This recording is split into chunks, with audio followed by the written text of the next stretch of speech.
முத்தமிழ் முருகனுக்கு அரகரோகரா. இன்னைக்கு இந்த காணொளி பதிவுல நம்ம என்ன பார்க்க போறோம்னா, கூர்ம அவதார திருமாலின் எளிமையான மந்திரத்தினை தெரிந்து கொள்வோம். ஓம் நமோ பகவதே கும் கூர்மாயே தரதர துரந்தராய நமஹ.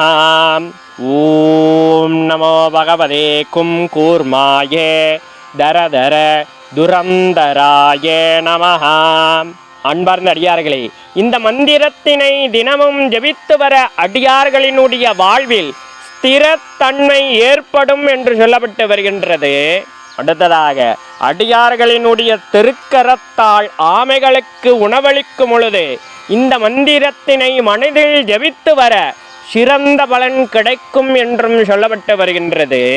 அடுத்ததாக, திருமாலின் முதல் அவதாரமாக விளங்கக்கூடிய கூர்ம அவதாரத்தை கூர்ம அவதார திருமாலின் புகைப்படமாகவோ அல்லது கூர்ம அவதார திருமாலின் திருவுருவ சிலையாகவோ தாராளமாக நமது வீட்டு பூசை அறையில் வைத்து பூஜை செய்து கொள்ளலாம் என்றும் சொல்லப்பட்டு வருகின்றது.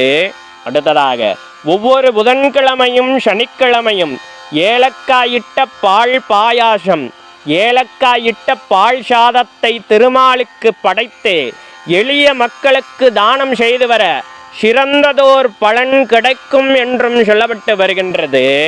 அன்பார்ந்த அடியார்களே, ஸ்திரத்தன்மையாக விளங்கக்கூடிய கூர்ம அவதார திருமாலை தினமும் வணங்கி ஸ்திரத்தன்மையை நமது வாழ்விலும் ஏற்படுத்தி கொள்வோம் என்று சொல்லிக்கிட்டு மேலும் ஒரு இனிய பதிவுகளை உங்களை சந்திக்கின்றேன். இதுபோல ஆன்மீக சார்ந்த ஏதேனும் சந்தேகங்கள் இருந்தாலும் கூட தயங்காமல் கமெண்ட் பாக்ஸில் தெரிவிங்க.